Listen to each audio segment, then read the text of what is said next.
environment where everybody is able to do that which they would want to do without interference, without fear of anything happening to them. And so, over the years, we have tried our best to be peace brokers for this country.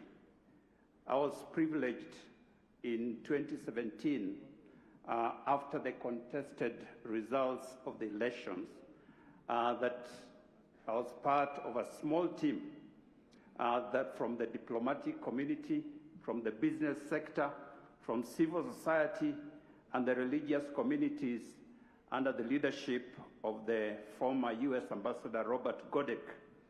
For several months, we engaged in a shuttle diplomacy, committed to seeing this country get back to normalcy. Sadly, both sides were extremely hard, and I can tell you it was one of the most difficult responsibilities that I've ever had.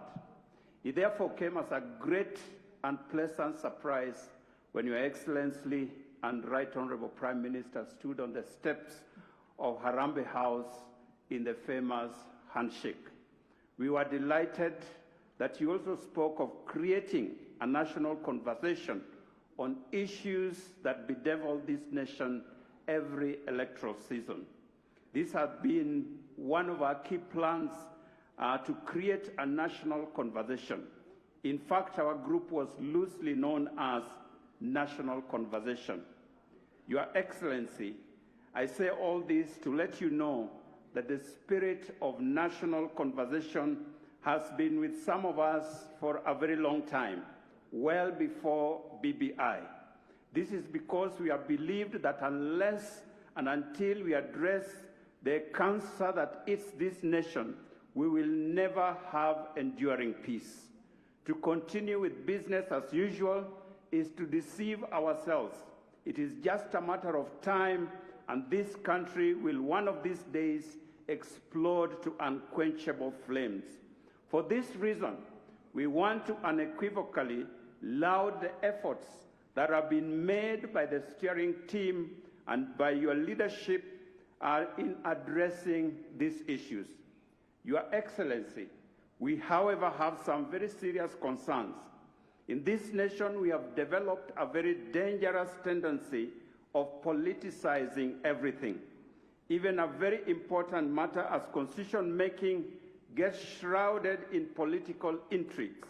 That is why we are finding ourselves with laws that cannot satisfy the desire of the political class, but do not effectively address our national needs and aspirations. It is in this light that I want to plead with our political leaders. Please allow the current process to objectively lay a foundation for the future of this nation. We must therefore remember that the laws you make today will tie your hands and your feet tomorrow. The liberties you take away today will imprison you tomorrow. It is most unfortunate that the politics of our nation is based on divide and rule. Politicians somehow believe that the only way to succeed is to divide us into dichotomous categories of us versus them. Yet, political interests shift rapidly. Between 2017 and 2020, the political formations have changed significantly. In fact, I want to prophesy that it will not be a surprise before 2022 that Dr. William Ruto and Honorable Raila'S will be on the same side. It is a fact that no nation has ever become great through division. The Bible is clear that where there is unity, the Lord commands a blessing. A cord of 3 strands cannot be broken.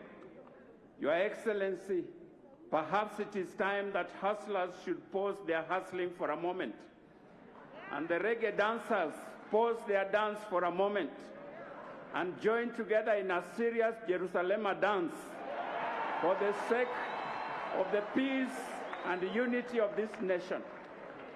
After all, DJ Master KG and his sister remind us that the New Jerusalem is our ultimate home.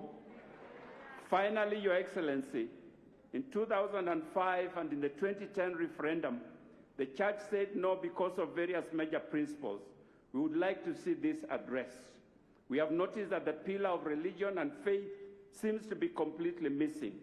Furthermore, the Religious Freedom Bill that was to help the registration of religious groups seems to have been left out. Issues of marriage and family need to be taken care of.